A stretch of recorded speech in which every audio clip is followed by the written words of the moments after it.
The Blue Zone Exercise Secret: Why Gym Workouts Don't Create Longevity. What if I told you that the $35 billion fitness industry has been selling you a lie?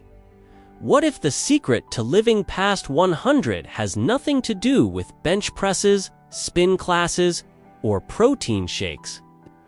Right now, as you're watching this video, there's a 102-year-old man in Sardinia walking 6 miles through mountainous terrain. There's a 98-year-old woman in Okinawa spending 4 hours tending to her garden, squatting and standing hundreds of times. There's a 95-year-old in Costa Rica chopping wood and carrying water buckets. None of them have gym memberships. None of them count macros. None of them do burpees. And yet, they're outliving people half their age who religiously hit the gym 5 times a week. Today, we're diving deep into the Blue Zone exercise secret that has been hiding in plain sight for decades. By the end of this video, you'll understand why your gym routine might actually be working against your longevity goals, and discover the simple movement principles that could add decades to your life. But first, let me tell you about Maria. Maria Morano lived to 117 years old. She was the world's oldest verified person when she died in 2017. The media always focused on her diet: raw eggs, chocolate, cookies. But here's what they missed. Maria never went to a gym. Instead, she climbed 3 flights of stairs to her apartment every single day until she was 115. She cooked her own meals standing at the stove. She cleaned her house by hand. Maria's secret wasn't a workout routine. It was a life routine.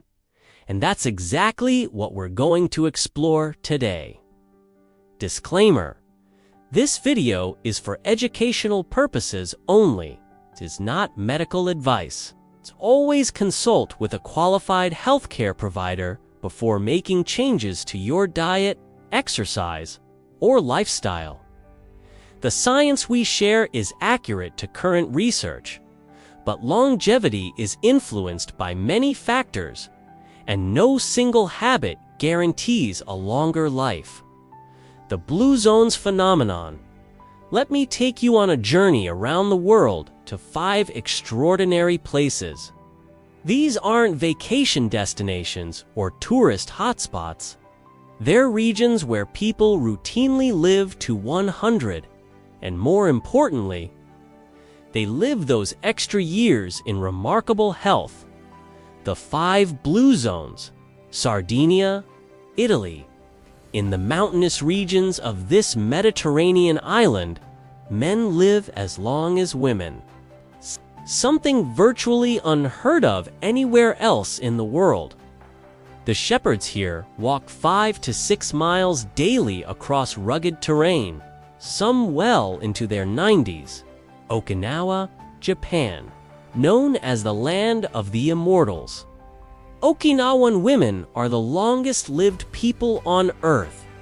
They have a concept called ikigai, reason for being, and they express it through constant, purposeful movement.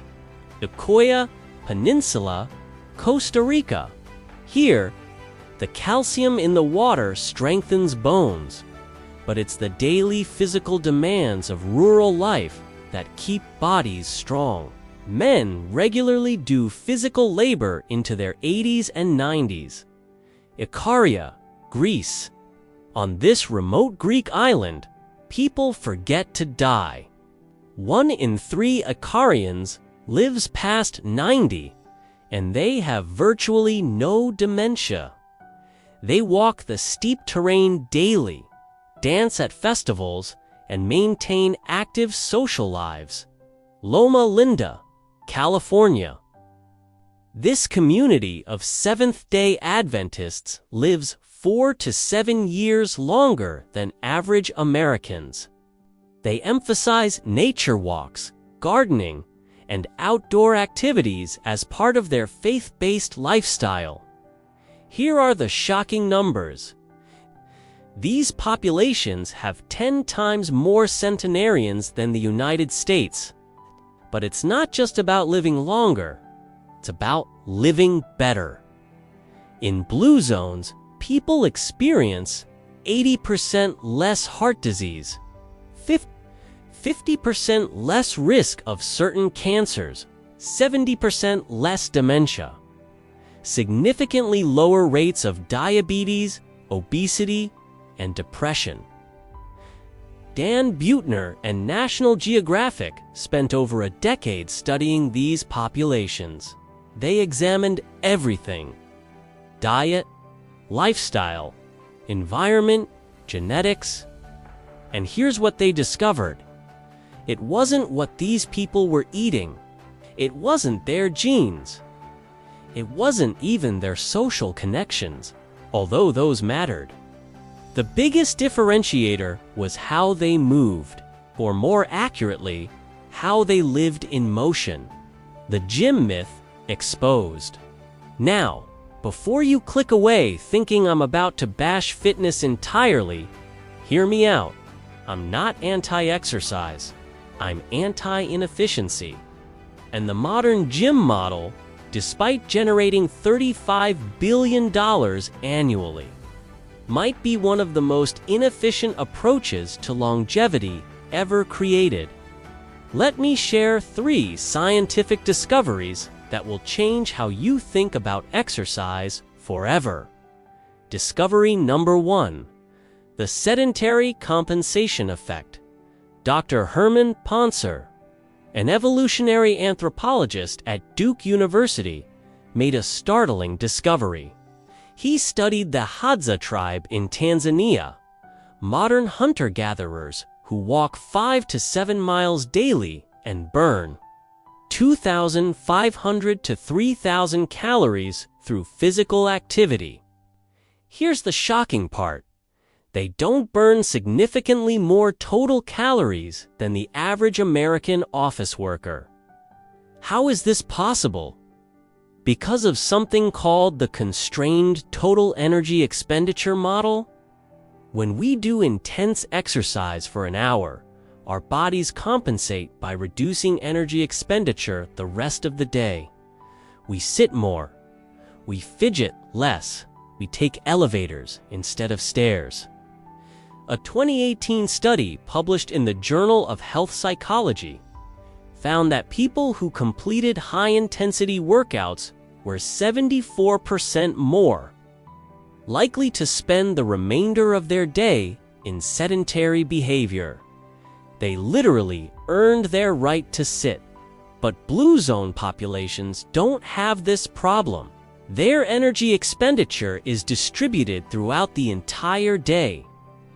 They never earn the right to be sedentary because they never exercise intensely enough to trigger compensation. Discovery number 2: the evolutionary mismatch. Dr. Daniel Lieberman from Harvard's Department of Human Evolutionary Biology has spent his career studying what he calls the exercise paradox.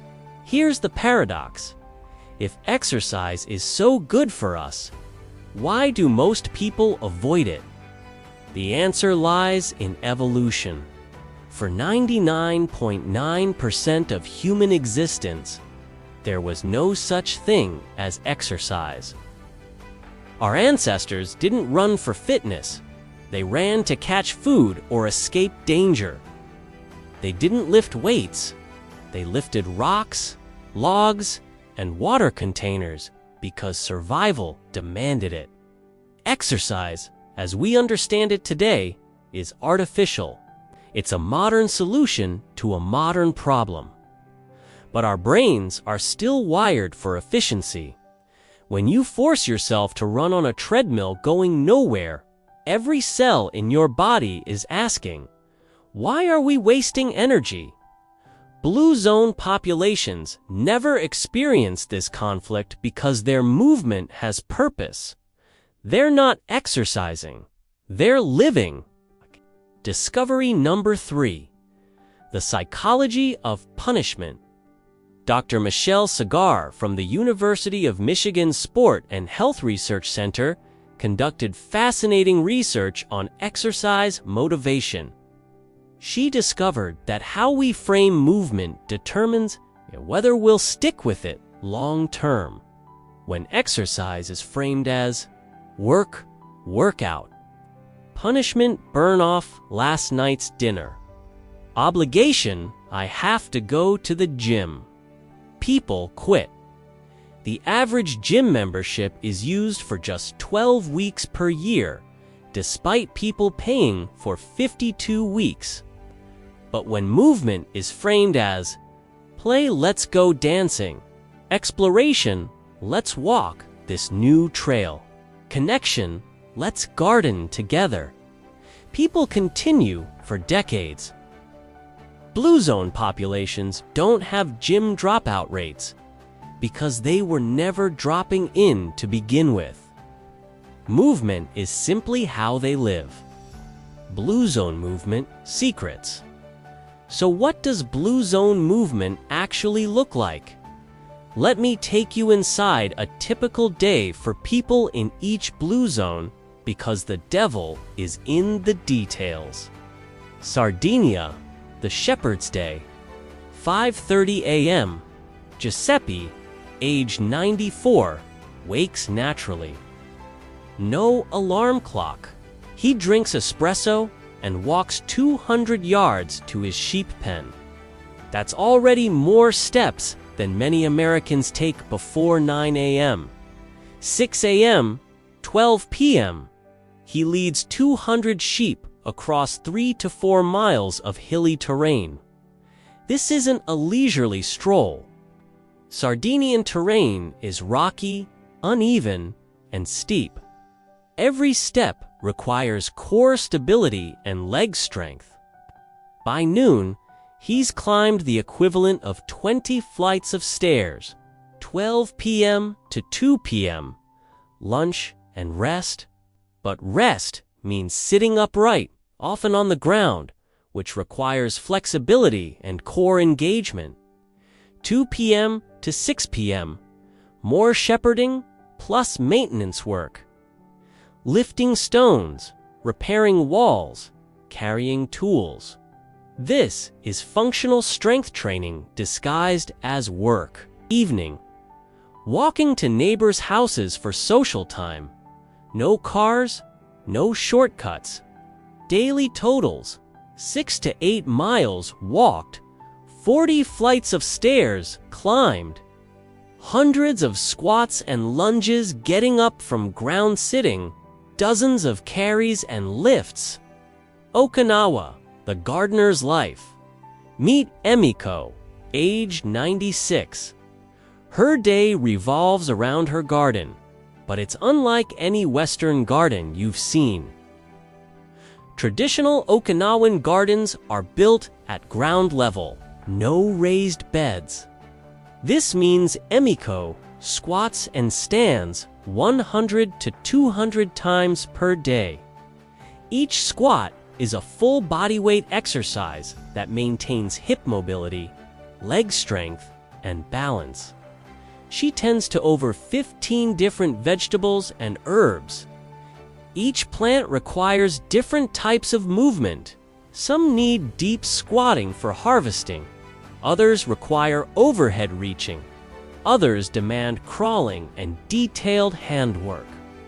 The result: Emiko has the bone density of a 30-year-old and the balance to navigate steep stairs in the dark. Nikoya, the craftsman's routine. Carlos, age 91, starts each day by walking to his workshop. A 20-minute walk through hilly terrain. He's a master craftsman who still creates traditional pottery and woodwork. His work requires precise hand movements, dexterity, and coordination. core stability working while seated on the ground, functional strength lifting clay, wood, tools, endurance, working for 4 to 6 hour stretches. But here's the key. Carlos has never thought of this as exercise. To him, it's art, craftsmanship, contribution to his community. The science behind the movement. Dr. Joan Vernikos, former director of NASA's Life Sciences Division, studied what happens to astronauts in zero gravity. The ultimate sedentary environment. She discovered that the human body needs constant, varied gravitational challenges to maintain health. Her research revealed something revolutionary. It's not the intensity of movement that matters most. It's the frequency and variety.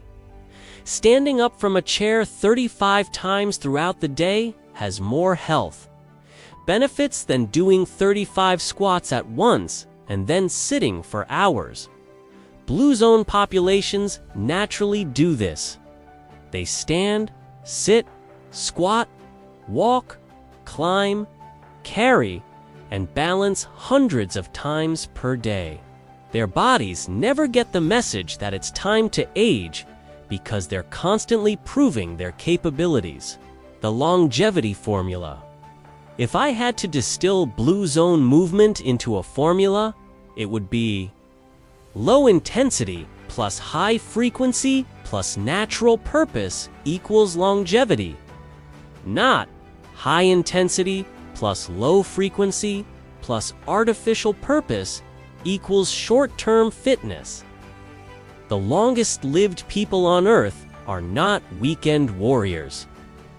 They're not crushing it at the gym twice a week, then sitting at desks. They're gently, consistently, purposefully moving every single day. Why modern fitness fails longevity. Now I need to address the elephant in the room. If you're a gym goer watching this, you might be thinking, but I feel great after my workouts. My doctor says my numbers are good. And you're right. Modern fitness absolutely has benefits, but there's a crucial distinction between fitness and longevity, and most people don't understand the difference. Fitness versus longevity. The crucial difference. Fitness is your ability to perform specific tasks at specific intensities. It's measurable, improvable, and visible. You can get fitter in 8 to 12 weeks. Longevity is your body's ability to maintain function across decades. It's cumulative, holistic, and often invisible until it's too late. Longevity is built over years and decades. Here's where it gets interesting. Dr. Peter Asha, a longevity researcher and author of Outlive, explains that many fitness adaptations are actually temporary compensations. When you lift heavy weights, your body adapts by building bigger muscles. But if you stop lifting, those muscles disappear quickly. Blue zone movement creates different adaptations. Improved circulation in tiny capillaries, enhanced proprioception body awareness, maintained joint mobility through full range of motion, steady hormone production without dramatic spikes, consistent insulin sensitivity without dramatic swings. These adaptations don't disappear when you take a week off. They're baked into your physiology. The intensity trap. Here's something that might shock you. Excessive exercise intensity can actually accelerate aging. Dr. Kenneth Cooper, the man who coined the term aerobics, now advocates for moderate exercise after studying ultramarathoners who developed heart problems. High-intensity exercise creates increased free radical production, elevated cortisol levels, immune system suppression, increased injury risk, higher burnout rates. Blue zone populations rarely, if ever, exercise at maximum intensity. They operate in what exercise physiologists call Zone 2, moderate intensity, where you can still hold a conversation. The social connection factor. Perhaps most importantly, gym workouts are often solitary. You might work out around people, but you're not working with them. Compare this to blue zone movement. Sardinian shepherds work with other shepherds. Okinawan gardeners share gardens with neighbors. Korean dancers move together at festivals. Nikkei craftsmen teach their skills to children. Loneliness and social isolation increase mortality risk by 26 to 32%. That's equivalent to smoking 15 cigarettes per day. If your fitness routine isolates you from community, it might be undermining its own benefits. The sustainability crisis. The fitness industry has a dirty secret. 80% of people who join gyms quit within 5 months.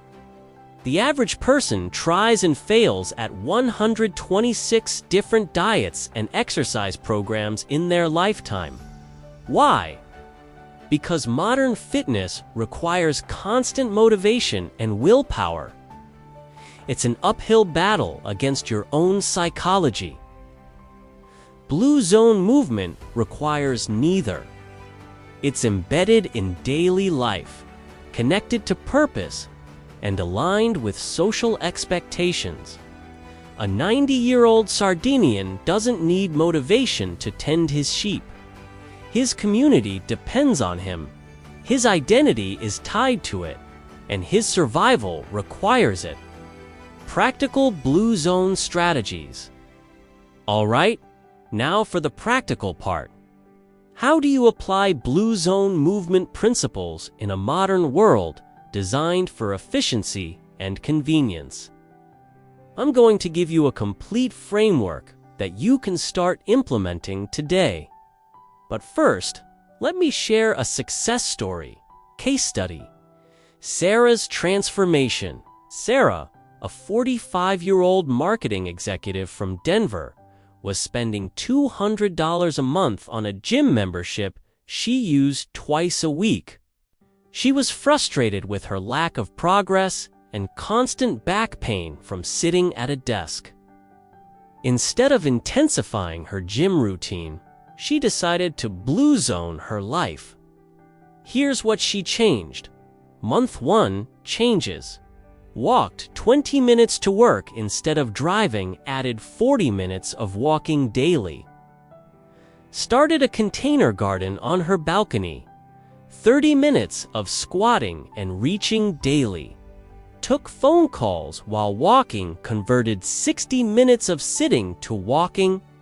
Used a standing desk for 4 hours daily.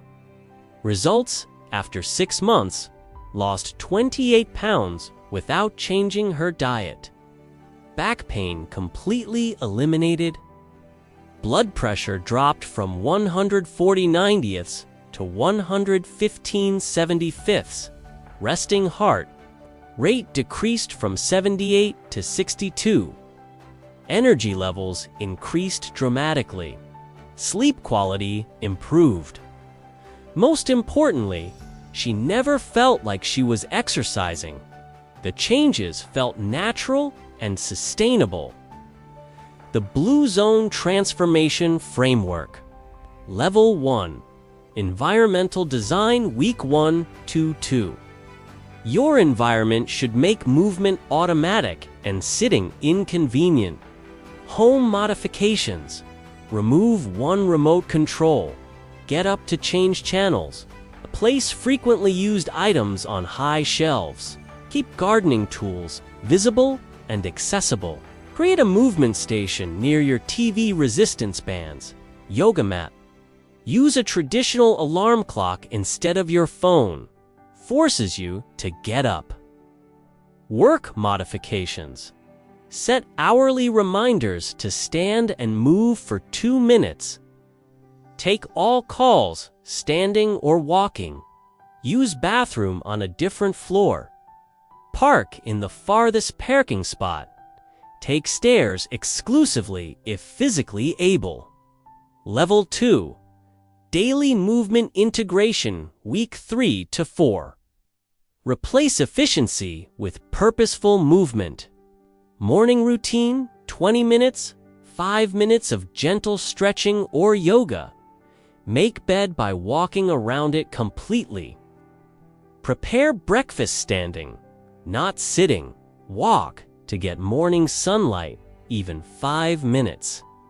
Workday integration. Walking meetings for appropriate conversations. Stand during video calls when not sharing screen. Calf raises or gentle stretches during long calls. Take movement breaks every 45 minutes. Evening routine, 30 minutes. Cook dinner from scratch. Standing, chopping, stirring. Clean up manually instead of using dishwasher immediately. Take a post-dinner walk even around the block. Do household tasks by hand when possible. Level 3. Purpose-driven movement week 5 to 8. Connect movement to meaning and community. Gardening.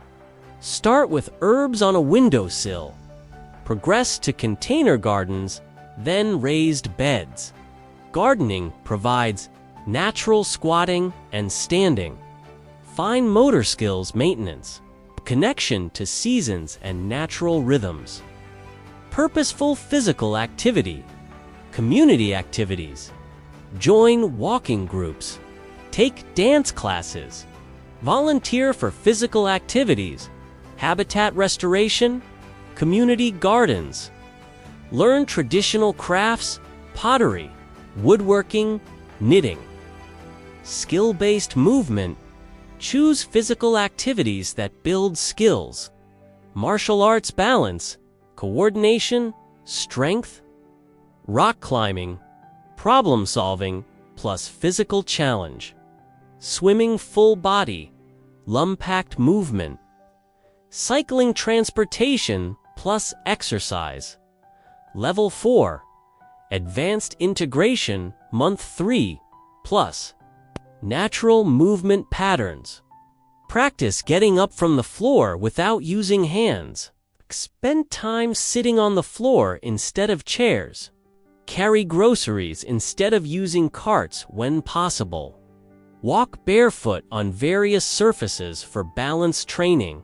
Seasonal adaptation. Winter. Indoor projects like reorganizing, deep cleaning. Spring. Gardening. Outdoor maintenance. Summer. Walking, hiking, outdoor activities. Fall. Harvest activities, preparation tasks. The 10,000 step myth. Before we move on, let's address the 10,000 step goal. This number came from a 1960s Japanese marketing campaign, not scientific research. Recent studies show 7,000 steps daily reduces mortality risk by 50 to 70%. Benefits plateau around 10,000 to 12,000 steps for most people. Step quality matters more than quantity. Incidental steps, stairs, hills, varied terrain are more beneficial than treadmill steps. Focus on step quality and variety rather than hitting an arbitrary number. The shocking truth and call to action. Here's the shocking truth that the fitness industry doesn't want you to know. You already have everything you need to live to 100. You don't need a gym membership. You don't need expensive equipment. You don't need supplements or workout programs or fitness trackers. You need to remember how to live like a human being. For 99.9% of human history, We moved naturally, purposefully, constantly. We carried water, chopped wood, walked to destinations, grew food, built shelters. Our bodies are still designed for this life. The blue zone populations aren't doing anything revolutionary. They're doing what humans have always done. They're living in their bodies instead of despite them. The real question. The question isn't, how many reps should I do? Or what's the best workout program? The question is, how can I design a life that moves me naturally, joyfully, purposefully, every single day? Maria Morano, the 117-year-old I mentioned at the beginning, never asked herself if she had time to exercise. She never struggled with motivation. She never quit a fitness program. She simply lived a life that required movement, and movement gave her life. Your 48-hour challenge. I want to give you a simple challenge that could change your life. For the next 48 hours, don't think about exercise. Instead, ask yourself one question every hour. How can I add movement to what I'm already doing? Taking a phone call? Walk during it. Watching TV? Stretch or do gentle movements. Waiting for coffee to brew? Do calf raises. Going to the store? Park farther away. Having a conversation? Suggest walking. Document what you discover. I guarantee you'll find dozens of opportunities to move that you never noticed before. Join the movement. The longest living people on Earth aren't trying to hack their biology. They're not optimizing their workouts or tracking their metrics. They're living connected to their bodies, their communities, and their purpose. They're moving like humans were meant to move. If this video opened your eyes to a different way of thinking about movement and longevity, do me a favor, hit the like button to help others discover this message. Subscribe for more evidence-based longevity content. And most importantly, share this video with someone who thinks they need a gym to be healthy. In the comments below, tell me, what's one natural movement you can start adding to your day, starting today? I read every comment, and I'd love to hear about your blue zone transformation. Remember, you don't need to live to exercise. You need to exercise to live. And the best exercise isn't exercise at all. Simply living like the incredible, moving, purposeful human being you were designed to be. Next week, the blue zone sleep secret. Why 8 hours is wrong and sleep apps are useless. Where you'll discover how centenarians achieve perfect sleep without any of the sleep optimization strategies sold by the wellness industry. The path to lifelong mobility and strength has been right in front of you all along. It's been hiding in the practical activities of daily life. While you were looking for something more complex to buy and optimize. Your body was designed to move naturally, continuously, and purposefully. The longest living populations on Earth prove that this natural movement creates superior physical capability compared to any artificial exercise system ever devised. The choice is yours. Continue pursuing artificial fitness solutions, or embrace the movement patterns that actually create lifelong strength and mobility.